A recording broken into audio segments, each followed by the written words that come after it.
സഹോദരങ്ങളെ, കർത്താവായ യേശു ക്രിസ്തുവിൻ്റെ നാമത്തിൽ നിങ്ങളെ ഏവരെയും വീണ്ടും ഈ ബൈബിൾ സ്റ്റഡീസിലേക്ക് സ്വാഗതം ചെയ്യുന്നു. നമ്മൾ വെളിപ്പാട് പുസ്തകമാണ് പഠിച്ചുകൊണ്ടിരിക്കുന്നത്. കഴിഞ്ഞ 2 ക്ലാസ്സുകളിലായി 7 മുദ്രകളിലും 7 കാഹളങ്ങളിലും എന്തൊക്കെയാണ് സംഭവിക്കുന്നത് എന്ന് ഈ ചാർട്ടിൻ്റെ സഹായത്തോടെ നമ്മൾ മനസ്സിലാക്കി. ഇന്ന് 7 കലശങ്ങളിൽ എന്താണ് സംഭവിക്കാൻ പോകുന്നത്, അല്ലെങ്കിൽ മഹോപദ്രവകാലം എങ്ങനെയാണ് അവസാനിക്കുന്നത് എന്ന് നമുക്ക് നോക്കാം. അതിനു മുൻപായി കഴിഞ്ഞ 2 ക്ലാസ്സുകളിൽ പറഞ്ഞ കാര്യങ്ങൾ ഒന്നുകൂടി ഓർമ്മിപ്പിക്കുകയാണ്. അതായത്, കുഞ്ഞാടായ ക്രിസ്തു പിതാവിൻ്റെ വലതു കൈയിൽ നിന്നും ഏറ്റുവാങ്ങിയ 7 മുദ്രകളാൽ മുദ്രയിട്ട ഈ പുസ്തകത്തിലെ 5 മുദ്രകളും നമ്മൾ ജീവിച്ചുകൊണ്ടിരിക്കുന്ന ഈ കൃപാകാലത്ത് പൊട്ടുന്നതും ഇപ്പോൾ ഭൂമിയിൽ സംഭവിച്ചുകൊണ്ടിരിക്കുന്ന കാര്യങ്ങളുമാണ്. ഇതിലെ 6ാം മുദ്രയിലാണ് റാപ്ചർ സംഭവിക്കാൻ പോകുന്നത്. ഇതിലെ 4ാം മുദ്രയിൽ കാണുന്ന യുദ്ധം, ക്ഷാമം, ഭൂകമ്പം, പകർച്ചവ്യാധികൾ, വന്യജീവികൾ എന്നിവയാൽ സംഭവിക്കുന്ന കൂട്ടമരണങ്ങൾ പലതും നമ്മൾ ജീവിച്ചുകൊണ്ടിരിക്കുന്ന ഈ കാലഘട്ടത്തിൽ നമ്മൾ കണ്ടുകഴിഞ്ഞു, പലതും കണ്ടുകൊണ്ടിരിക്കുകയും ചെയ്യുന്നു. കഴിഞ്ഞ കുറേ വർഷങ്ങളായി അതിനു മുമ്പില്ലാത്ത വിധം പലവിധ പകർച്ചവ്യാധികളും 1ഉം 2ഉം ലോകമഹായുദ്ധങ്ങളും പലയിടങ്ങളിലായി നടന്ന ഭൂകമ്പങ്ങൾ എന്നിവയിലൊക്കെയായി അനേക കോടി ആളുകൾ കൂട്ടമായി മരിച്ചു പോയിട്ടുണ്ട്. ഭൂമിയിലെ 1/4 മനുഷ്യരുടെ മേലാണ് ഈ 4ാം മുദ്രയിൽ വന്നവന് അധികാരം ലഭിച്ചിരിക്കുന്നത്. ഈ ചാർട്ട് ശ്രദ്ധിച്ചാൽ നിങ്ങൾക്ക് മനസ്സിലാക്കാം, ഈ കൃപാകാലത്ത് ഭൂമിയുടെ 1/4 പ്രശ്നങ്ങൾ സംഭവിക്കുന്നത് എങ്കിൽ അടുത്ത കാഹള ന്യായവിധികളിൽ 6 വരെയുള്ള കാഹളങ്ങളിൽ ഭൂമിയുടെയും കടലിൻ്റെയും നീരുറവകളുടെയും സൂര്യൻ്റെയും 1/3 നശിപ്പിക്കപ്പെടാൻ പോകുന്നത്. ദൈവത്തെ തിരസ്കരിക്കും തോറും ദൈവം ന്യായവിധിയുടെ അളവ് വർദ്ധിപ്പിക്കുകയാണ്. 6ാം കാഹളത്തിൽ നടക്കാനിരിക്കുന്ന വേൾഡ് വാറിൽ 1/3 മനുഷ്യരാണ് മരിക്കാൻ പോകുന്നത്. അതിനുശേഷം വരാൻ പോകുന്ന കലശ ന്യായവിധികളിൽ സാത്താനെ സ്നേഹിച്ചവരെയും എല്ലാം ദൈവം ന്യായം വിധിക്കാൻ പോവുകയാണ്. എന്നാൽ ഇതെല്ലാം ഇസ്രയേലിന് വരാൻ പോകുന്ന ന്യായവിധിയാണെന്നും ഇവിടെ മരിച്ചു പോകുന്ന ഈ 1/4 മനുഷ്യരും പിന്നെ 1/3 മനുഷ്യരുമെല്ലാം ഇസ്രയേലിൽ ട്രിബുലേഷൻ ടൈമിൽ മരിച്ചു പോകുന്ന യഹൂദരാണ് എന്ന് വിചാരിക്കുന്നവരുണ്ട്. ഇവർ വിചാരിക്കുന്നത് 1 മുതലുള്ള എല്ലാ മുദ്രകളും കാഹളങ്ങളും കലശങ്ങളും എല്ലാം യഹൂദർക്ക് മാത്രമായിട്ടുള്ള കൂട്ട ന്യായവിധികളാണ് എന്നാണ്. ഇന്ന് ഭൂമിയിൽ അനേക കോടി മനുഷ്യർ പലവിധ കാരണങ്ങളാൽ മരിച്ചു പോകുന്നതൊന്നും ഇവർ കണ്ടിട്ടേ ഇല്ലെന്ന് തോന്നുന്നു. ഇത് പ്രവചനങ്ങൾ വായിക്കുമ്പോൾ നമ്മളെല്ലാം ഒരു ഇമാജിനറി വേൾഡിൽ ഇരിക്കുന്നത് കൊണ്ട് സംഭവിക്കുന്നതാണ്. പ്രവചനങ്ങൾ കണ്ണിൻ്റെ മുന്നിൽ നിറവേറുന്നത് കാണുമ്പോഴും ഇതിനേക്കാൾ വലുതെന്തോ വരാനുണ്ട് എന്നൊരു തോന്നലാണ് പ്രവചനം വായിക്കുന്നവരുടെ ഹൃദയത്തിലുള്ളത്. വെളിപ്പാട് പുസ്തകത്തിലെ സംഭവങ്ങളുടെ 25ാമത്തെ ക്ലാസ്സാണിത്. ഇത്രയും ക്ലാസ്സുകൾ കേട്ടതിന് ശേഷവും ഒരു മുദ്ര പോലും ഇതുവരെ പൊട്ടിയിട്ടില്ല. അതെല്ലാം യഹൂദരുടെ 70ാം ആഴ്ചവട്ടവുമായി ബന്ധപ്പെട്ടതാണ്. അഥവാ 1ാം മുദ്ര മുതലുള്ള എല്ലാ കാര്യങ്ങളും 7 വർഷത്തെ യഹൂദരുടെ മഹോപദ്രവകാലത്ത് അവർക്ക് നടക്കേണ്ടതാണ് എന്ന് വീണ്ടും എന്നോട് പറയുന്നവരുണ്ട്. അവർക്ക് വേണ്ടി വീണ്ടും പറയുകയാണ്, നിങ്ങൾ ഈ ചാർട്ടിലെ ഓരോ 7ാമത്തെ നമ്പറിലേക്കും നോക്കുക. ഓരോ 7ാമത്തേതും യഹൂദർക്ക് പ്രത്യേകമായി ഉള്ളതാണ്. 7ാമത്തെ മുദ്രയിലേക്ക് നോക്കൂ. 7ാമത്തെ മുദ്രയിൽ കൃപാകാലം അവസാനിച്ച് യഹൂദരുടെ നിർത്തിവെച്ച പ്രോഗ്രാം സ്റ്റാർട്ട് ചെയ്യുന്നേ ഉള്ളൂ. അതിനായിട്ടാണ് അതിന് തൊട്ട് മുൻപായി 144,000 യഹൂദരെ മുദ്രയിട്ടിരിക്കുന്നത്. ഈ 7ാം മുദ്ര മുതൽ മുദ്രയിടപ്പെട്ട 144,000 യഹൂദ പുരുഷന്മാർ ജെറുസലേമിൽ ആരംഭിച്ച് ലോകത്തിൻ്റെ അതിർത്തികൾ വരെ ദൈവരാജ്യം വരാൻ പോകുന്നു, അനുദപിച്ച് യേശുക്രിസ്തുവിൽ വിശ്വസിക്കുക എന്ന രാജ്യത്തിൻ്റെ ആ സുവിശേഷം, ദൈവരാജ്യം വരാൻ പോകുന്നു എന്ന ആ സുവിശേഷം പ്രസംഗിച്ചു തുടങ്ങുന്നതേ ഉള്ളൂ. അതോടൊപ്പം തന്നെ 6 വരെയുള്ള കാഹളങ്ങളിലെ പ്രശ്നങ്ങളും ഇവിടെ നടക്കും. 6ാം കാഹളത്തിൽ 1/3 മനുഷ്യർ മരിക്കുന്ന വലിയൊരു യുദ്ധമാണ് നടക്കാൻ പോകുന്നത്. ഇപ്പോൾ തന്നെ ഇസ്രയേലിനെതിരെ ചുറ്റുമുള്ള രാജ്യങ്ങൾ അണിനിരന്നു നിൽക്കുകയാണ്. നടക്കാനിരിക്കുന്ന ആ യുദ്ധത്തിൻ്റെ യുദ്ധശ്രുതികളാണ് ഇന്ന് നമ്മൾ കേട്ടുകൊണ്ടിരിക്കുന്നത്. എന്നാൽ ഈ ഭീകര യുദ്ധം റാപ്ചറിന് ശേഷമേ നടക്കുകയുള്ളൂ. 6ാം മുദ്ര പൊട്ടിയാൽ ഉടനെ കണ്ണിമ വെട്ടുന്ന സ്പീഡിൽ നമ്മൾ ഇവിടുന്ന് റാപ്ചേർഡാകും. പിന്നെ അധികം വൈകാതെ ആ യുദ്ധം നടക്കുകയും ചെയ്യും. 6ാം കാഹളം മുഴങ്ങിക്കഴിഞ്ഞാൽ മാത്രമേ ഈ വേൾഡ് വാർ നടക്കുകയുള്ളൂ. ആ യുദ്ധത്തിൽ ഇസ്രയേലാണ് ജയിക്കുക. അതിൽ മരിക്കുന്ന 1/3 മനുഷ്യർ ശത്രുരാജ്യങ്ങളുടേതാണ്. ആറാം കാഹളത്തിൽ, അതായത് 9-ാം അധ്യായത്തിൽ നടക്കുന്ന ഈ യുദ്ധത്തിൽ ഇസ്രയേൽ ജയിക്കുന്നത് കൊണ്ടാണ് അതിൻ്റെ പിന്നാലെ 10-ാം അധ്യായത്തിൽ അവർ ജെറുസലേം ടെമ്പിൾ പണിയുന്നത്. അല്ലാതെ ഈ യുദ്ധത്തിൽ മരിക്കുന്ന 1/3 മനുഷ്യർ ഇസ്രായേൽക്കാർ മാത്രമല്ല. അവരുടെ ന്യായവിധി 7-ാം കാഹളത്തിൽ വരാൻ പോകുന്നതേയുള്ളൂ. ഇതിലെ 1 മുതൽ 7 വരെയുള്ള നമ്പറുകൾക്കും ഓരോ പ്രത്യേകതയുണ്ട്. അതേപ്പറ്റി മറ്റൊരു ക്ലാസ്സിൽ പ്രത്യേകമായി പറയാം. ഇപ്പോൾ ഇത്രയും മനസ്സിലാക്കുക. ഓരോന്നിലെയും 7-ാമത്തേതാണ് യഹൂദരുമായി പ്രത്യേകം ബന്ധപ്പെട്ടത്. അവിടെയും ആദ്യം യഹൂദനും പിന്നെ ജാതിക്കും എന്നൊരു ക്രമത്തിലാണ് കാര്യങ്ങൾ നടക്കാൻ പോകുന്നത്. അല്ലാതെ ഇതെല്ലാം കൂടെ ഒന്നിച്ചിട്ട് യഹൂദനിട്ട് മാത്രമായിട്ടുള്ളതല്ല. സോ 6-ാം കാഹളത്തിലെ ഈ യുദ്ധത്തിൽ 1/3 മനുഷ്യർ മരിക്കും. ഈ യുദ്ധത്തിൽ ടെമ്പിൾ മൗണ്ടിൽ ഇന്ന് കാണുന്ന സംഗതികളെല്ലാം യഹൂദർ തകർക്കും. അവർ അവിടെ ദേവാലയം പണിയുകയും ചെയ്യും. ദൈവമാണ് ഇതിനായി അവരെ ജയിപ്പിക്കുന്നത്. അങ്ങനെ ഈ യുദ്ധത്തിലെല്ലാം അവർ ജയിക്കുമെങ്കിൽ പിന്നെ എപ്പോഴാണ് ഇസ്രയേൽ തോൽക്കുന്നത്? അതെപ്പോഴാണെന്ന് ചോദിച്ചാൽ 1948 മുതൽ ഇസ്രയേലിനെ വീണ്ടും ഒരു രാജ്യമാക്കിയതും അതിനുശേഷം നടന്ന ഓരോ യുദ്ധത്തിലും അവരെ ജയിപ്പിക്കുന്നതും ഇസ്രയേലിൻ്റെ ദൈവം തന്നെയാണ്. ഇപ്പോൾ ഈ 6-ാം കാഹളത്തിൽ നടക്കാനിരിക്കുന്ന യുദ്ധത്തിലും അവർ ജയിക്കും. അതിൻ്റെ പിന്നാലെ അവർ അവിടെ ദേവാലയം പണിയുകയും ചെയ്യും. എന്നാൽ ആ ദേവാലയ മുറ്റത്തേക്ക് വന്ന് അവരോട് പ്രവചന മുന്നറിയിപ്പുകൾ പറയുന്ന 2 പ്രവാചകന്മാരെ അവർ പണ്ടത്തെ പോലെ തന്നെ തിരസ്കരിക്കും. അവരുടെ തെറ്റുകളെല്ലാം ചൂണ്ടിക്കാണിക്കുകയും മാനസാന്തരപ്പെട്ട യേശുക്രിസ്തുവിൽ വിശ്വസിക്കാൻ അവരെ ഉപദേശിക്കുകയും ചെയ്യുന്ന ഈ 2 പ്രവാചകന്മാരെ അവർ കൊല്ലാൻ ആഗ്രഹിക്കും. അവരുടെ ഹൃദയത്തിൽ ഈ ദുശ്ചിന്ത വരുമ്പോഴാണ് മുമ്പുണ്ടായിരുന്ന 5 പേരിൽ ഒരുവൻ്റെ സ്പിരിറ്റോടുകൂടി ഒരുവൻ മൃഗമായി മാറി രംഗപ്രവേശം ചെയ്യുന്നത്. എപ്പോഴാണ് പ്രവർത്തിക്കേണ്ടതെന്ന് അവന് നന്നായിട്ടറിയാം.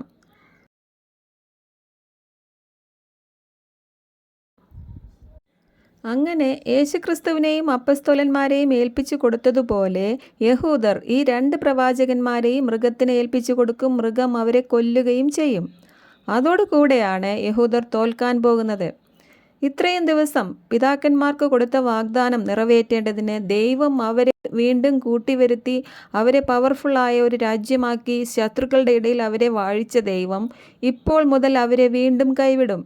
ഇപ്പോൾ 7-ാം കാഹളം മുഴങ്ങും. സകല പ്രവാചകന്മാരും യേശുക്രിസ്തുവും അപ്പസ്തോലന്മാരും പിന്നെ 144,000 പേരും ഒടുവിൽ 2 പ്രവാചകന്മാരും മുന്നറിയിപ്പ് നൽകിയ ആ ഭീകര ദിവസങ്ങൾ ഇപ്പോൾ മുതൽ അവരുടെ മേൽ പതിക്കും. ഇത്രയും നേരം നടന്ന ന്യായവിധികളൊന്നും ഇസ്രയേലിന് മാത്രമായി ഉള്ളതായിരുന്നില്ല. എന്നാൽ ഇപ്പോൾ ഈ 7-ാം കാഹളത്തിൽ ദാനിയേൽ പ്രവാചകൻ പ്രവചിച്ച മിഖായേൽ എഴുന്നേൽക്കും.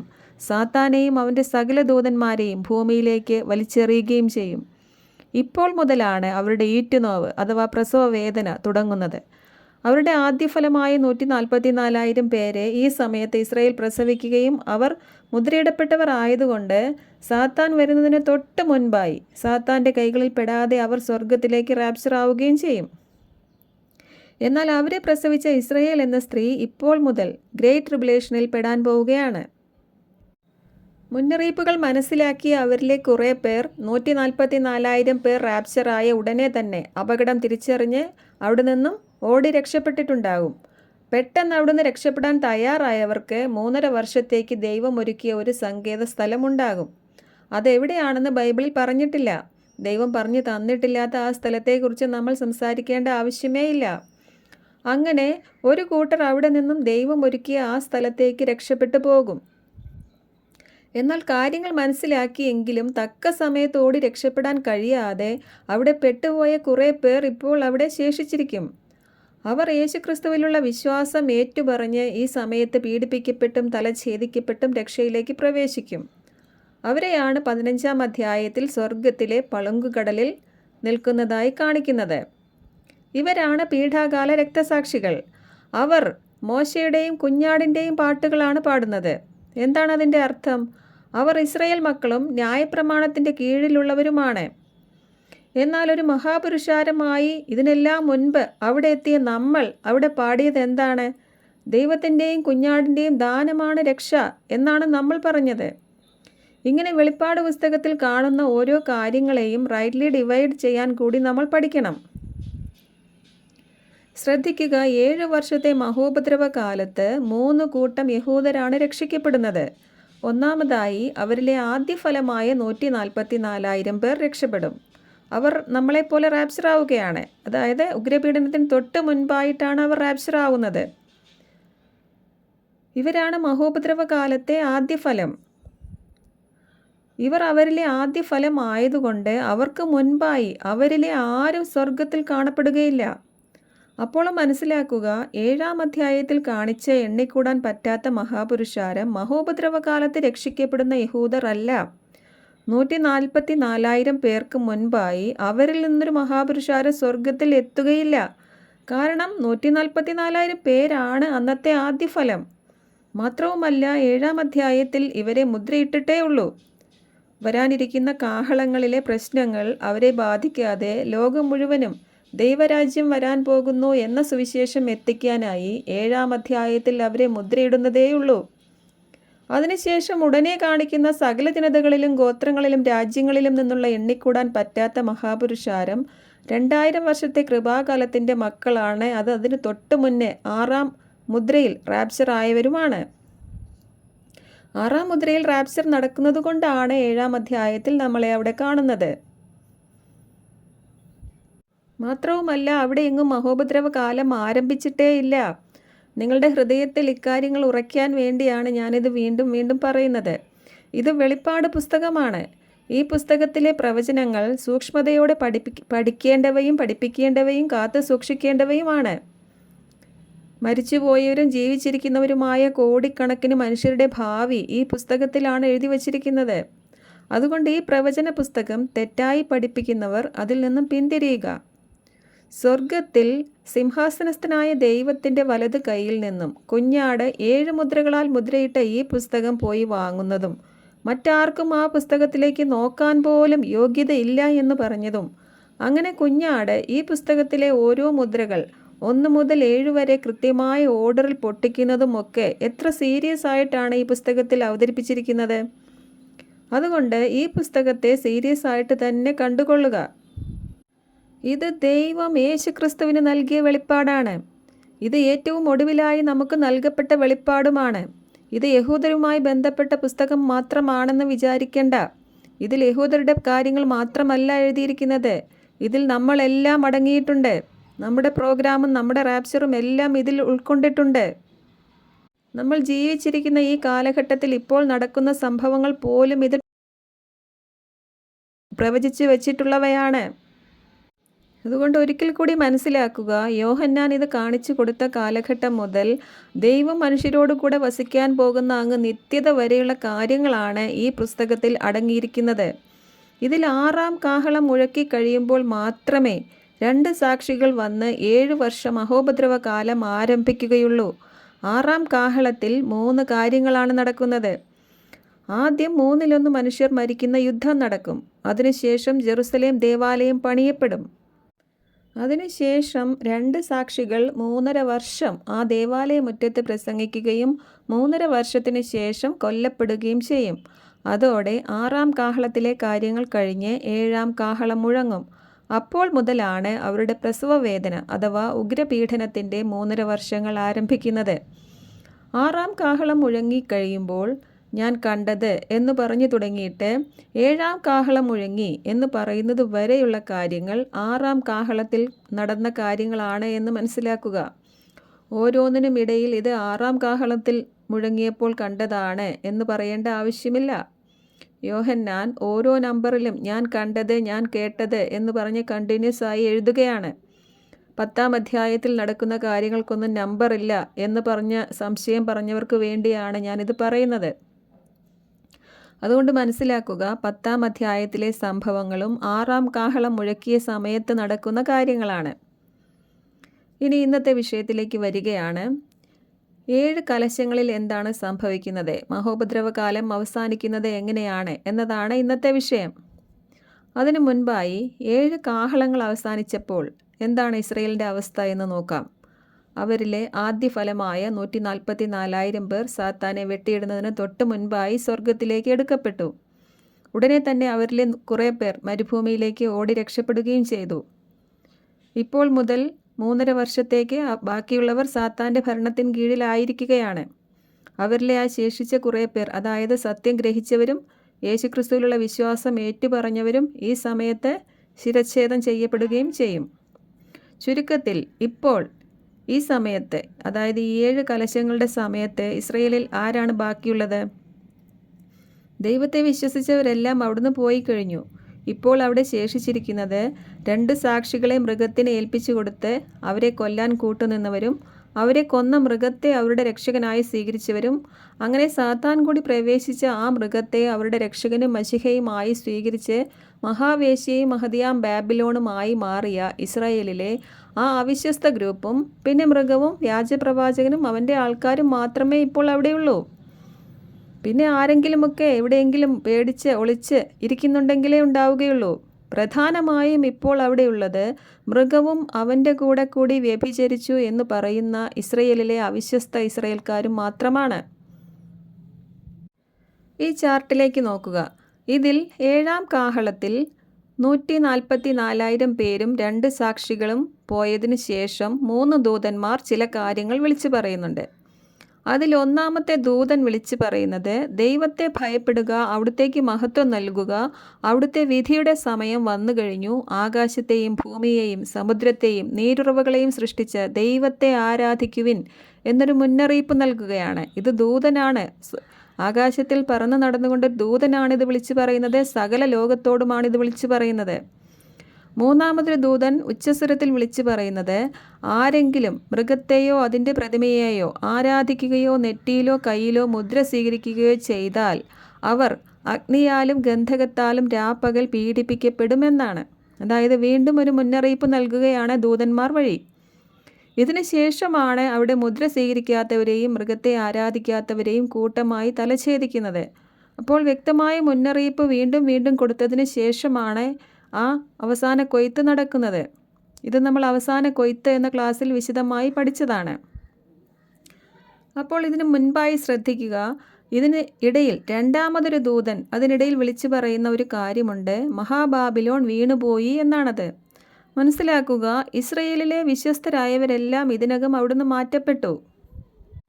ഈ സമയത്ത് ഇസ്രയേലിൽ മറ്റൊരു രാജ്യക്കാരും രാജാക്കന്മാരും എത്തിയിട്ടുമില്ല. കിഴക്കു നിന്നുള്ള രാജാക്കന്മാരും ലോകമെമ്പാടുമുള്ള രാജാക്കന്മാരും ഒന്നിച്ചു കൂടി വരുന്നത് 6-ാം കലശം യൂഫ്രട്ടീസ് നദിയിൽ ഒഴിക്കുന്ന സമയത്ത് മാത്രമാണ്. അപ്പോൾ അതിനെല്ലാം മുൻപ് 7-ാം കാഹളത്തിൽ ഇസ്രയേലിൻ്റെ ഗ്രേറ്റ് ട്രിബുലേഷൻ നടക്കുന്ന സമയത്ത് മഹാബാബിലോൺ വീണുപോയി എന്ന് ദൂതൻ വിളിച്ചു പറയണമെങ്കിൽ അത് മുമ്പത്തെ പോലെ തന്നെ ഇസ്രയേലിലെ അവിശ്വസ്തരും 2 പ്രവാചകന്മാരെ കൊല്ലാൻ കൂട്ടുനിന്നവരും അവരെ കൊന്നപ്പോൾ സന്തോഷിച്ചവരും അവരെ കൊന്ന മൃഗത്തെ രക്ഷകനായി സ്വീകരിച്ചവരുമായ മഹാപുരോഹിത ഫരിസേയ പ്രമാണി വർഗവും അവരുടെ കൂടെയുള്ള പ്രമുഖന്മാരും അല്ലാതെ മറ്റാരുമല്ല. മറ്റാരും ഈ സമയത്ത് ജെറുസലേമിൽ ഇല്ല. അതുകൊണ്ട് വീണുപോയി എന്ന് ദൂതൻ വിളിച്ചു പറയുന്നത് അവിടെ ആദ്യം വിശ്വസിച്ച് മറ്റുള്ളവരെ കൂടെ വിശ്വാസത്തിലേക്ക് കൊണ്ടുവരേണ്ടിയിരുന്ന, ലോകത്തെ ഭരിക്കേണ്ടിയിരുന്ന അവിടുത്തെ പ്രധാന പുരോഹിത പ്രമുഖന്മാരാണെന്ന് നിങ്ങൾ മനസ്സിലാക്കുക. അവരെയും കൂടെ രക്ഷയിലേക്ക് കൊണ്ടുവരേണ്ടതിനാണ് ദൈവം ഇത്രയും നാൾ ദീർഘക്ഷമയോടെ സമയം അനുവദിച്ചത്. എന്നാൽ ഇപ്പോൾ സമയം കഴിഞ്ഞിരിക്കുന്നു. തന്നിൽ വിശ്വസിച്ചവരോട് ചെയ്ത വാഗ്ദാനം നിറവേറ്റാനുള്ള സമയമായിരിക്കുകയാണ്. അതുകൊണ്ട് ഇപ്പോൾ ദൈവം തൻ്റെ രാജ്യത്ത് നിന്ന് എല്ലാ പാപഹേതുക്കളെയും തിന്മ പ്രവർത്തിക്കുന്നവരെയും സാത്താനെ സ്നേഹിച്ചവരെയും എല്ലാം ഒരുമിച്ച് കൂട്ടി അഗ്നികുണ്ഡത്തിലേക്ക് എറിയാൻ പോവുകയാണ്. എന്നിട്ട് തൻ്റെ രാജ്യം സ്ഥാപിക്കാൻ പോവുകയാണ്. അതാണ് അടുത്ത 7 കലശങ്ങളിൽ സംഭവിക്കാൻ പോകുന്നത്. ഇനി ഇതിലെ 7 കലശങ്ങളിലേക്ക് നോക്കൂ. ഇതിലെയും ആദ്യത്തെ 4 ന്യായവിധികളും ഭൂമിയിലും കടലിലും നീരുറവുകളിലും സൂര്യനിലും ആണ് വരുന്നത്. ഇത് 4ഉം ലോകമെങ്ങും സംഭവിക്കുന്ന കാര്യങ്ങളാണ്.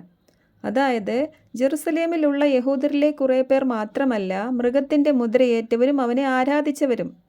മൃഗം ഇരിക്കുന്നത് ഇപ്പോൾ ജെറുസലേമിലാണെങ്കിലും അവൻ്റെ ആൾക്കാർ ലോകമെങ്ങുമുണ്ടെന്ന് മനസ്സിലാക്കുക. മൃഗത്തിന് 3.5 വർഷം ലോകമെങ്ങുമുള്ള സകല മനുഷ്യരുടെയും മേലാണ് അധികാരം ലഭിച്ചിരിക്കുന്നത്. അപ്പോൾ അവൻ്റെ ആൾക്കാർ ലോകത്ത് എവിടെയൊക്കെ ഉണ്ടോ അവിടെയൊക്കെ 3.5 വർഷം അവർക്ക് ചെയ്യാവുന്നതിൻ്റെ പരമാവധി അവർ ചെയ്യും. ലോകത്തെല്ലായിടത്തും അവൻ്റെ മുദ്രയേറ്റവർ ഉണ്ടാകും. ഇപ്പോൾ തന്നെ അവൻ വരാൻ പോകുന്നതിൻ്റെ പ്രകമ്പനങ്ങൾ ലോകത്തെല്ലായിടത്തും നമ്മൾ കാണുന്നുണ്ട്. അപ്പോൾ അവൻ വന്നു കഴിഞ്ഞാൽ എന്തായിരിക്കും സ്ഥിതി എന്ന് ചിന്തിച്ചു നോക്കുക. അതുകൊണ്ട് മനസ്സിലാക്കുക, ആദ്യത്തെ 4 ന്യായവിധികളും പിന്നെ 5-ാമത്തെ ന്യായവിധിയും ലോകം മുഴുവനിലും വരികയാണ്. മൃഗത്തിൻ്റെ മുദ്രയേറ്റവർക്കെല്ലാം വ്രണങ്ങളും ദുർഗന്ധങ്ങളും വരും. കടലിലെ വെള്ളമെല്ലാം രക്തം പോലെ ആയി എന്നാണ് പറഞ്ഞിരിക്കുന്നത്. സൂര്യൻ ചൂടുകൂടി മനുഷ്യരെല്ലാം അത്യുഷ്ണത്താൽ വെന്തെരിഞ്ഞു എന്നെഴുതിയിരിക്കുന്നു. എന്നാൽ മൃഗത്തിൻ്റെ മുദ്ര ഏൽക്കാതെ രക്ഷപ്പെട്ടവരും അവനോട് എതിർത്ത് നിന്നവരും ഈ ന്യായവിധികളെയെല്ലാം അതിജീവിച്ചവരുമായ ജാതികളും അന്നിവിടെ ഉണ്ടാകും. കുറേ പേർ രക്ഷപ്പെടേണ്ടതിന് കർത്താവ് ആ ദിവസങ്ങളെ ചുരുക്കിയിരിക്കുകയാണ്. ഇനി 6-ാം കലശത്തിലേക്ക് നോക്കൂ. 6-ാം കലശം യൂഫ്രട്ടീസ് നദിയിലാണ് ഒഴിക്കുന്നത്. അപ്പോൾ നദി മുഴുവനായി വറ്റിപ്പോവുകയും ഭൂരാജാക്കന്മാർ ഒക്കെയും ഈ സമയത്ത് ദൈവത്തിനെതിരെ യുദ്ധം ചെയ്യാൻ ഹർമഗദോൻ എന്ന സ്ഥലത്ത് ഒന്നിച്ച് കൂടി വരികയും ചെയ്യും. ഹർമഗദോൻ ഇസ്രയേലിൽ തന്നെയുള്ള ഒരു വാലിയാണ്. സോ ഇവിടേക്ക് ഭൂമിയിലെ മറ്റു രാജാക്കന്മാർ എല്ലാം ഈ സമയത്താണ് ദൈവത്തിനെതിരായി ഒന്നിച്ച് കൂടി വരുന്നത്. ഇത്രയുമായാൽ ഇപ്പോൾ ഏറ്റവും അവസാനത്തെ ന്യായവിധി, അതായത് 7-ാമത്തെ കലശം അന്തരീക്ഷത്തിലൊഴിക്കും. അപ്പോൾ ഇടിമുഴക്കവും മിന്നൽ പിണരുകളും അന്നോളം സംഭവിച്ചിട്ടില്ലാത്ത വലിയൊരു ഭൂകമ്പവും ഉണ്ടാവുകയാണ്. മഹാനഗരമായ ജെറുസലേം 3 പിരിഞ്ഞു എന്ന് അവിടെ എഴുതിയിരിക്കുന്നു. മഹാനഗരം എന്ന് വെളിപ്പാട് പുസ്തകത്തിൽ പറഞ്ഞിരിക്കുന്നതൊക്കെയും ജെറുസലേമിനെ പറ്റി തന്നെയാണ്. അതായത് ജെറുസലേമിലെ വീണുപോയ ഈ അവിശ്വസ്ത ഗ്രൂപ്പിനെ അവൾ ആരുടെ കൂടെ വ്യഭിചരിച്ചുവോ അവരോടൊപ്പം അവിടെ നിന്നും ഭൂരാജാക്കന്മാർ വന്നു നിൽക്കുന്ന ഹർമഗദോൻ എന്ന സ്ഥലത്തേക്ക് മാറ്റുകയാണ്. അങ്ങനെ 17-ാം അധ്യായത്തിലെത്തുമ്പോൾ യോഹന്നാൻ ഈ അവിശ്വസ്ത ഗ്രൂപ്പിനെ കാണുന്നത് ഹർമഗദോനിൽ ദൈവത്തിനെതിരായി യുദ്ധം ചെയ്യാൻ ഒത്തുകൂടിയ ലോകരാജാക്കന്മാരുടെയും പിന്നെ മൃഗത്തിൻ്റെയും കൂടെയാണ്. അങ്ങനെ സകല വിശുദ്ധരുടെയും പ്രവാചകന്മാരുടെയും അപ്പസ്തോലന്മാരുടെയും ഒടുവിൽ 2 പ്രവാചകന്മാരുടെയും രക്തം കുടിച്ച് മത്തുപിടിച്ചിരിക്കുന്ന ജെറുസലേമിലെ ഈ അവിശ്വസ്ത ജനത്തെ ഇപ്പോൾ ദൈവം അവൾ ആരുടെ കൂടെ വ്യഭിചരിച്ചുവോ അവരെ കൊണ്ട് തന്നെ നഗ്നയാക്കി അവളെ അഗ്നിയിൽ ദഹിപ്പിക്കും. യേശുക്രിസ്തു വന്നപ്പോൾ പല അത്ഭുതങ്ങളും അടയാളങ്ങളും ചെയ്തെങ്കിലും ഈ കൂട്ടർ ഇവരുടെ തലമുറ വിശ്വസിച്ചില്ല. എന്നാൽ ഈ വ്യാജ മശിഹ ആകാശത്തു നിന്ന് തീ ഇറക്കിയപ്പോൾ അവർ വിശ്വസിച്ചു. അതുകൊണ്ട് ഇപ്പോൾ ദൈവം അവൾ ആരുടെ കൂടെ വ്യഭിചരിച്ചുവോ അവളുടെ ആ കാമുകന്മാരെ കൊണ്ട് തന്നെ അവളെ അഗ്നിയിൽ ദഹിപ്പിക്കാൻ പോവുകയാണ്. ഇനി ശ്രദ്ധിക്കുക, ഈ മഹാവേശ്യ ഇരിക്കുന്നത് സമുദ്രങ്ങളുടെ മേലാണെന്ന് 17-ാം അധ്യായത്തിൻ്റെ 1-ാം വാക്യത്തിൽ പറഞ്ഞിരിക്കുന്നു. 3-ാം വാക്യത്തിൽ ഇവൾ ഇരിക്കുന്നത് 7 തലയും 10 കൊമ്പുമുള്ള ഈ മൃഗത്തിൻ്റെ മേലാണെന്നും പറഞ്ഞിരിക്കുന്നു. വീണ്ടും 15-ാം വാക്യത്തിൽ ഇവൾ ഇരിക്കുന്ന ഈ സമുദ്രം അഥവാ ഈ ജലപ്പരപ്പ്, ഈ വെള്ളം ജനതകളും ജനസമൂഹങ്ങളും രാജ്യങ്ങളും ഭാഷകളുമാണെന്ന് വിശദീകരിച്ച് പറഞ്ഞിരിക്കുന്നു. ഇതിനു മുൻപുള്ള പല ക്ലാസ്സുകളിലും ഈ മിസ്റ്ററി ബാബിലോൺ അഥവാ മഹദിയാം ബാബിലോൺ ജെറുസലേമിലെ അവിശ്വസ്ത ഗ്രൂപ്പായ മഹാപുരോഹിത പ്രമാണി വർഗമാണെന്ന് നമ്മൾ മനസ്സിലാക്കിയതാണ്. അന്ന് പറയാൻ വിട്ടുപോയ ഒരു കാര്യം കൂടി ഇപ്പോൾ പറയാം. അതായത് മഹാവേശ്യ എന്ന് വിളിക്കപ്പെട്ട ഈ സ്ത്രീ ഇരിക്കുന്നത് സകല ജനതകളുടെയും ഭാഷകളുടെയും രാജ്യങ്ങളുടെയും മേലാണ് എന്ന് പറഞ്ഞിരിക്കുന്നു. വെളിപ്പാട് പുസ്തകത്തിൽ മറ്റ് പലയിടങ്ങളിലും ലോകത്തിലുള്ള സകല മനുഷ്യരെയും ചിത്രീകരിക്കാൻ ഇതേ പദപ്രയോഗം ഉപയോഗിച്ചിട്ടുണ്ട്. അതായത് വെളിപ്പാട് 5-ാം അധ്യായത്തിൻ്റെ 9-ാം വാക്യത്തിൽ 7 മുദ്രയിട്ട ആ പുസ്തകം വാങ്ങാൻ കുഞ്ഞാടിനുള്ള യോഗ്യത പറയുമ്പോൾ പറയുകയാണ്, കാരണം നീ വധിക്കപ്പെട്ടു, നിന്റെ രക്തം കൊണ്ട് സകല ഗോത്രങ്ങളിലും ഭാഷകളിലും ജനതകളിലും രാജ്യങ്ങളിലും നിന്നുള്ളവരെ ദൈവത്തിന് വേണ്ടി വിലയ്ക്ക് വാങ്ങിയെന്ന്. വീണ്ടും 7-ാം അധ്യായത്തിൻ്റെ 9-ാം വാക്യത്തിൽ എണ്ണിക്കൂടാൻ പറ്റാത്ത ഒരു മഹാപുരുഷാരമായ 2000 വർഷത്തെ കൃപാകാല മക്കൾ അവിടെ 6-ാം മുദ്രയിൽ റാപ്ചറായി എത്തിയപ്പോൾ പറയുകയാണ്, അവർ സകല ജനതകളിലും ഗോത്രങ്ങളിലും രാജ്യങ്ങളിലും ഭാഷകളിലും നിന്നുള്ളവരാണ് എന്ന്. വീണ്ടും 11-ാം അധ്യായത്തിൻ്റെ 10-ാം വാക്യത്തിൽ 2 സാക്ഷികൾ മരിച്ചു കിടക്കുന്നത് സകല ജനതകളിലും ഗോത്രങ്ങളിലും ഭാഷകളിലും രാജ്യങ്ങളിലും നിന്നുള്ളവർ 3.5 ദിവസം നോക്കിക്കാണും എന്ന് പറയുന്നു. വീണ്ടും 13-ാം അധ്യായത്തിൻ്റെ 7-ാം വാക്യത്തിൽ ആൻറ്റി ക്രൈസ്റ്റിന് 3.5 വർഷത്തേക്ക് അധികാരം ലഭിക്കുന്നത് സകല ഗോത്രങ്ങളുടെയും ജനതകളുടെയും ഭാഷകളുടെയും രാജ്യങ്ങളുടെയും മേലാണെന്ന് പറഞ്ഞിരിക്കുന്നു. വീണ്ടും 14-ാം അധ്യായത്തിൻ്റെ 6-ാം വാക്യത്തിൽ മധ്യാകാശത്തിൽ ഒരു ദൂതൻ പറന്നുകൊണ്ട് സുവിശേഷം വിളംബരം ചെയ്യുന്നത് ഭൂമിയിലുള്ള സകല ജനതകളോടും ഗോത്രങ്ങളോടും ഭാഷകളോടും രാജ്യങ്ങളോടുമാണ് എന്ന് പറഞ്ഞിരിക്കുന്നു. ഈ വചനഭാഗങ്ങളിലെല്ലാം ഭൂമിയിലുള്ള സകല മനുഷ്യരെയും എന്ന് കാണിക്കാൻ ഇങ്ങനെ ഒരു ഭാഷാ ശൈലിയാണ് വെളിപ്പാട് പുസ്തകത്തിൽ ഉപയോഗിച്ചിരിക്കുന്നത്. എന്നാൽ ഇനി ശ്രദ്ധിക്കുക, ഈ സ്ത്രീ ഇരിക്കുന്നത് ആരുടെ മേലൊക്കെ ആണ് എന്ന് കാണിക്കാൻ ഇതേ ഭാഷാശൈലി തന്നെയാണ് ഉപയോഗിക്കുന്നത് എങ്കിലും അവിടെ സകല ഗോത്രം എന്ന് മാത്രം പറഞ്ഞിട്ടില്ല. ഒന്നുകൂടി നോക്കുക. വെളിപ്പാട് പുസ്തകത്തിൻ്റെ 17-ാം അധ്യായത്തിൻ്റെ 15-ാം വാക്യത്തിലാണ് ദൂതൻ യോഹന്നാനോട് ഇത് പറയുന്നത്. ഈ വേശ്യ ഇരിക്കുന്നത് ജനതകളുടെയും രാജ്യങ്ങളുടെയും ഭാഷകളുടെയും മേലാണ് എന്ന്. ഇവിടെ മുൻപ് പറഞ്ഞ വചനങ്ങളിലെ പോലെ സകല ഗോത്രം എന്നുകൂടി എന്തുകൊണ്ട് പറഞ്ഞില്ല? കാരണം ഇത് അവർ തന്നെയാണ്. അതുകൊണ്ട് ഒരിക്കൽ കൂടി മനസ്സിലാക്കുക, മിസ്റ്ററി ബാബിലോൺ എന്ന് പറഞ്ഞിരിക്കുന്നത് ഇസ്രയേലിലെ അവിശ്വസ്തരായ ആൾക്കാരെക്കുറിച്ചാണ്. അതായത് ലോകത്തെ ഭരിക്കേണ്ടിയിരുന്ന അവർ ഇപ്പോൾ ലോകത്തോടൊത്ത് വേശ്യാവൃത്തി ചെയ്തിരിക്കുകയാണ്. മറ്റു രാജ്യങ്ങളെല്ലാം കൂടി വരുന്നത് 6-ാം കലശം ഒഴിക്കുമ്പോൾ മാത്രമാണ്. അതിനെല്ലാം മുൻപ് 7-ാം കാഹളത്തിൽ ആൻറ്റിക്രൈസ്റ്റ് ജെറുസലേം ദേവാലയത്തിൽ ഇരിക്കുന്ന സമയത്ത് വീണുപോയി എന്ന് ദൂതൻ വിളിച്ചു പറയുന്ന മഹാബാബിലോൺ ജെറുസലേമിലെ മഹാപുരോഹിത പണ്ഡിത പ്രമുഖന്മാരും അവരുടെ കൂട്ടാളികളുമാണ്. എല്ലാ കാലത്തും സത്യം തിരിച്ചറിയാതെ പോകുന്നത് പണ്ഡിത പ്രമുഖന്മാർ എന്ന് സ്വയം കരുതുന്നവരാണ്. അന്ന് യേശുക്രിസ്തുവിനെ തള്ളിക്കളഞ്ഞവർ പറഞ്ഞത് ഇവൻ ആ തച്ചൻ്റെ മകനല്ലേ എന്നാണ്. കാരണം അവർ എന്തൊക്കെയോ ആണെന്ന് അവർ സ്വയം വിചാരിച്ചു. അതുകൊണ്ട് തന്നെ ഈ മനോഭാവം ഇല്ലാതിരുന്ന മീൻപിടുത്തക്കാരും ചുങ്കക്കാരും പാപികളും എന്ന് സ്വയം അംഗീകരിച്ച കുറേ പാവങ്ങളാണ് യേശുക്രിസ്തുവിൻ്റെ കൂടെ നടന്നതും വിശ്വസിച്ചതും രക്ഷ പ്രാപിച്ചതും. എല്ലാ കാലത്തും അത് അങ്ങനെ തന്നെയാണ്. ട്രിബുലേഷൻ ടൈമിലും 2 സാക്ഷികൾ പറഞ്ഞ മുന്നറിയിപ്പുകൾ കേട്ട് രക്ഷയിലേക്ക് പ്രവേശിക്കുന്നവരിൽ അധികവും അവിടുത്തെ സാധാരണക്കാരായ ആൾക്കാരായിരിക്കും. ഇനി 7-ാം കലശത്തിലേക്ക് നോക്കൂ. ഇപ്പോൾ 7-year ട്രിബുലേഷൻ അതിൻ്റെ അവസാനത്തിലേക്ക് വന്നിരിക്കുകയാണ്. 6-ാം കലശത്തിൽ ഭൂരാജാക്കന്മാർ ഒക്കെയും ദൈവത്തിനെതിരെ യുദ്ധം ചെയ്യാൻ ഹർമഗദോനിൽ ഒന്നിച്ചുകൂടി. ഇപ്പോൾ ഈ 7-ാം കലശത്തിൽ വലിയൊരു ഭൂകമ്പത്തിലൂടെ ഈ സ്ത്രീയെയും അവൾ ഇരിക്കുന്ന മൃഗത്തെയും ജെറുസലേം ടെമ്പിൾ മൗണ്ടിൽ നിന്നും ഭൂരാജാക്കന്മാർ വന്നു നിൽക്കുന്ന ഹർമഗദോനിലേക്ക് മാറ്റിയിരിക്കുകയാണ്. അങ്ങനെ ഈ സ്ത്രീ ഇപ്പോൾ ഭൂരാജാക്കന്മാരുടെയും മൃഗത്തിൻ്റെയും കൂട്ടത്തിൽ കൂടി ദൈവത്തിനെതിരെ യുദ്ധം ചെയ്യുന്നവരുടെ കൂട്ടത്തിലായി വഷളായി മഹാവേശ്യയായി മാറിക്കഴിഞ്ഞു. ഓരോ 7-ാമത്തെ ന്യായവിധിയും ഇസ്രയേലിന് പ്രത്യേകമായിട്ടുള്ളതാണെന്ന് ഓർക്കുക. അങ്ങനെ ഇപ്പോൾ ദൈവം ഈ മൃഗത്തെയും ഭൂരാജാക്കന്മാരെയും കൊണ്ട് ഇസ്രയേലിലെ ഈ അവിശ്വസ്ത ഗ്രൂപ്പിനെ അഗ്നിയിൽ ദഹിപ്പിച്ച് ന്യായം വിധിക്കും. ഇനി ഹർമഗദോനിൽ ഇപ്പോൾ ശേഷിക്കുന്നത് ആരൊക്കെയാണ്?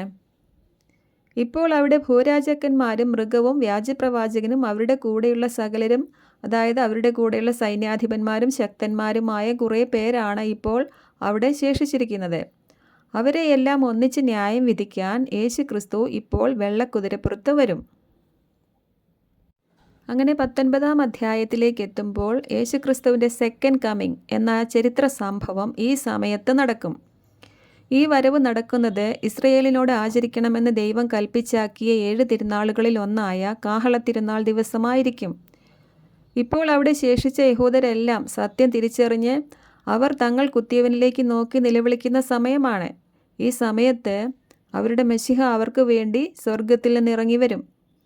ഈ വിഷയം 135-ാമത്തെ ക്ലാസ്സിൽ, അതായത് യേശുക്രിസ്തുവിൻ്റെ 2-ാം വരവ് എപ്പോൾ നടക്കുമെന്ന വീഡിയോയിൽ നമ്മൾ വിശദീകരിച്ച് പറഞ്ഞതാണ്. അങ്ങനെ യേശുക്രിസ്തു ഹർമഗദോനിൽ തനിക്കെതിരെ യുദ്ധം ചെയ്യാൻ കൂടി നിന്നവരെയെല്ലാം ന്യായം വിധിച്ച ശേഷം 2 മൃഗങ്ങളെ നിത്യ അഗ്നിയിലേക്കും സാത്താനെ 1000 വർഷത്തേക്ക് പാതാളത്തിൽ ബന്ധനത്തിലുമാക്കിയ ശേഷം 1000 വർഷത്തെ ഭരണം ആരംഭിക്കും. ഈ സമയത്താണ് 12 അപ്പോസ്തലന്മാരും യേശുക്രിസ്തുവിന് സാക്ഷ്യം നൽകിയതിൻ്റെ പേരിൽ ശിരച്ഛേദം ചെയ്യപ്പെട്ടവരും നെറ്റിയിലും കയ്യിലും മുദ്ര സ്വീകരിക്കാതിരുന്നവരുമായ എല്ലാവരും പുനരുത്ഥാനം പ്രാപിക്കുന്നത്. അപ്പോൾ ഒരിക്കൽ കൂടി മനസ്സിലാക്കുക, ഇതിനെല്ലാം മുൻപ്, അതായത് 6-ാം കാഹളത്തിൽ 2 സാക്ഷികൾ വന്ന് 7-year ട്രിബുലേഷൻ ആരംഭിക്കുന്നതിനെല്ലാം മുൻപ് 7-ാം അധ്യായത്തിൽ പുനരുത്ഥാന ശരീരവും പ്രാപിച്ച് കുഞ്ഞാടിൻ്റെ രക്തത്തിൽ തങ്ങളുടെ വസ്ത്രങ്ങൾ കഴുകി വെളുപ്പിച്ചതിനാൽ വെള്ള നിലയങ്കിയും ധരിച്ച് സ്വർഗത്തിൽ പിതാവിനും പുത്രനും മുൻപിൽ ദൈവത്തിൻ്റെയും കുഞ്ഞാടിൻ്റെയും ദാനമാണ് രക്ഷ എന്ന് വിളിച്ചു പറയുന്നത് യഹൂദനെന്നോ ജാതിയെന്നോ വ്യത്യാസമില്ലാത്ത കൃപാകാലത്തിൻ്റെ മക്കളായ നമ്മൾ തന്നെയാണ്. 12 അപ്പോസ്തലന്മാരും അവരുടെ പ്രോഗ്രാമിൽ ഉൾപ്പെട്ടവരുമായ യഹൂദരെല്ലാം പുനരുത്ഥാനം പ്രാപിക്കുന്നത് ഈ മഹാപീഡന കാലം തീർന്ന ശേഷം വെളിപ്പാട് 20-ാം അധ്യായത്തിൽ എത്തുമ്പോൾ മാത്രമാണ്. മുൻപന്മാരായിരുന്ന അവർ പിൻപന്മാരായി പോയതാണ്. അങ്ങനെ ഇപ്പോൾ അവരെല്ലാവരും ഉയർത്ത 1000-ാം ആണ്ടിലേക്ക് പ്രവേശിക്കും. 1000-ാം ആണ്ട് യഹൂദർക്ക് ശബ്ബത്ത് വിശ്രമത്തിൻ്റെ 7000-ാമത്തെ ആണ്ടായി അവർക്ക് നൽകുന്നതാണ്. അന്നു മുതൽ അവർ സകല ജനതകളെയും ഭാഷകളെയും രാജ്യങ്ങളെയും ഭരിക്കും. അതായിരുന്നു അവരുടെ വിളിയും തിരഞ്ഞെടുപ്പും. ഈ ഭാഗ്യം അവർക്ക് ലഭിക്കണമെങ്കിൽ അവർ ആദ്യം അവരുടെ രാജാവായ ക്രിസ്തുവിൽ വിശ്വസിക്കണമായിരുന്നു. അതിനു പകരം അവരിലെ കുറേ പേർ സ്വീകരിച്ചത് സകല ജനതകളുടെയും ഭാഷകളുടെയും രാജ്യങ്ങളുടെയും മേൽ 3.5 വർഷത്തേക്ക് അധികാരം ലഭിച്ച നുണയനും വഞ്ചകനും കൊലപാതകയും ആയ സാത്താനെയാണ്. അതുകൊണ്ട് ഇപ്പോൾ നിത്യകാലം ലോകത്തെ വാഴേണ്ടിയിരുന്നവർ ഇപ്പോൾ നിത്യ അഗ്നിയിൽ കിടക്കുകയാണ്. ഇതാണ് ദൈവത്തെ വിശ്വസിക്കുകയും സ്നേഹിക്കുകയും അനുസരിക്കുകയും ചെയ്യാതെ സാത്താനെയും അവൻ്റെ പ്രവൃത്തികളെയും സ്നേഹിച്ചാൽ വരാൻ പോകുന്ന ദുരന്തം. അതുപോലെ ഈ കൃപാകാലത്തും ഈ സൗജന്യ രക്ഷ നിരസിക്കുന്നവർക്കും പിന്നീട് ഇതുപോലെ തന്നെ ഖേദിക്കേണ്ടി വരുമെന്നറിയുക. അങ്ങനെ തൻ്റെ രാജ്യത്തു നിന്നും സകല ദുഷ്ടന്മാരെയും തിന്മ പ്രവർത്തിക്കുന്നവരെയും നീക്കം ചെയ്ത് ക്രിസ്തു ദൈവരാജ്യം സ്ഥാപിക്കും. ഈ 1000 വർഷക്കാലം നമ്മൾ സ്വർഗത്തിൽ തന്നെ ആയിരിക്കും. ബാക്കി കാര്യങ്ങൾ ഇനി 1000 വർഷത്തിന് ശേഷമാണ് നടക്കാൻ പോകുന്നത്. 1000 വർഷത്തിന് ശേഷം ഒരിക്കൽ കൂടി സാത്താനെ തുറന്നുവിടും. അവൻ്റെ കൂടെ പോകാൻ ഇനിയും ആഗ്രഹിക്കുന്നവരെയെല്ലാം അവൻ്റെ കൂടെ നിത്യാഗ്നിയിലേക്ക് തള്ളിയിടും. പിന്നെ ശേഷിച്ച മരിച്ചവരുടെ എല്ലാം ന്യായവിധി നടക്കും. പ്രവൃത്തികൾ നോക്കിയുള്ള ആ ന്യായവിധിയിലും ജീവനിലേക്ക് പ്രവേശിക്കുന്നവർ ഉണ്ടാകും. അങ്ങനെ ഒടുവിൽ മരണത്തെയും നീക്കം ചെയ്ത് പുതിയ ആകാശവും പുതിയ ഭൂമിയും വരും. അതിലേക്ക്, ആ പുതിയ ഭൂമിയിലേക്ക് സ്വർഗത്തിൽ നിന്നും സ്വർഗീയ ജെറുസലേം സിറ്റിയിൽ നമ്മൾ എല്ലാവരും ദൈവത്തോടും ക്രിസ്തുവിനോടും ഒപ്പം ഇറങ്ങി വരും. അങ്ങനെ സ്വർഗത്തിലുള്ള നമ്മളും ഭൂമിയിലുള്ളവരും ഒന്നായി നിത്യതയിലേക്ക് നമ്മൾ എല്ലാവരും പ്രവേശിക്കും. അപ്പോഴും ഭർത്താവ് ഭാര്യയുടെ ശിരസ്സായിരിക്കുന്നത് പോലെ ക്രിസ്തുവിൻ്റെ ശരീരമായ നമ്മൾ മണവാട്ടിയായ അവരുടെ മീതെ അധികാരമുള്ളവർ ആയിരിക്കും. ഇതെല്ലാം നമുക്ക് മനസ്സിലാകേണ്ടതിനാണ് നമ്മൾ ക്രിസ്തുവിൻ്റെ ശരീരമെന്നും അവർ മണവാട്ടി എന്നും കുഞ്ഞാടിൻ്റെ കല്യാണമെന്നും എല്ലാം ഇതിനെ വിശേഷിപ്പിച്ചിരിക്കുന്നത്. സ്വർഗരാജ്യത്തിൽ വിവിധ സ്ഥാനമാനങ്ങൾ ഉണ്ട് എന്ന് മനസ്സിലാക്കുക. അങ്ങനെ ഈ സമയത്തെ എല്ലാത്തിൻ്റെയും ക്ലൈമാക്സ് ആകും. അങ്ങനെ ഏദൻ തോട്ടത്തിൽ ആരംഭിച്ച മനുഷ്യവർഗത്തിൻ്റെ ശാപങ്ങളെല്ലാം അവസാനിച്ച് നാം എല്ലാവരും വീണ്ടും ദൈവമക്കളായി വേദനയോ മുറവിളിയോ മരണമോ ഇല്ലാതെ ദൈവം മനുഷ്യരോടൊത്ത് വസിക്കുന്ന ആ നിത്യതയിലേക്ക് പ്രവേശിക്കും. ദൈവം നമുക്കായി ഒരുക്കിയ ഒരു കണ്ണും കണ്ടിട്ടില്ലാത്തതും ഒരു ചെവിയും കേട്ടിട്ടില്ലാത്തതുമായ പല അത്ഭുതങ്ങളും അവിടെ നമ്മളെ കാത്തിരിക്കുന്നുണ്ട്. അതിലേക്ക് ഏറ്റവും ആദ്യം ഇനി പ്രവേശിക്കാനിരിക്കുന്നത് നമ്മളാണ്. ആ ദിവസം വേഗത്തിൽ അടുത്തുകൊണ്ടിരിക്കുകയാണ്. മഹത്വകരമായ ആ പ്രത്യാശയ്ക്കായിട്ട് നമുക്ക് കാത്തിരിക്കാം. നിങ്ങളുടെ അഭിപ്രായങ്ങളും സംശയങ്ങളും കമൻസായി എഴുതുക. ഉത്തരം തരുന്നതാണ്. മറ്റൊരു വിഷയവുമായി വീണ്ടും വരാം. ദൈവം ഏവരെയും അനുഗ്രഹിക്കട്ടെ. ആമേൻ.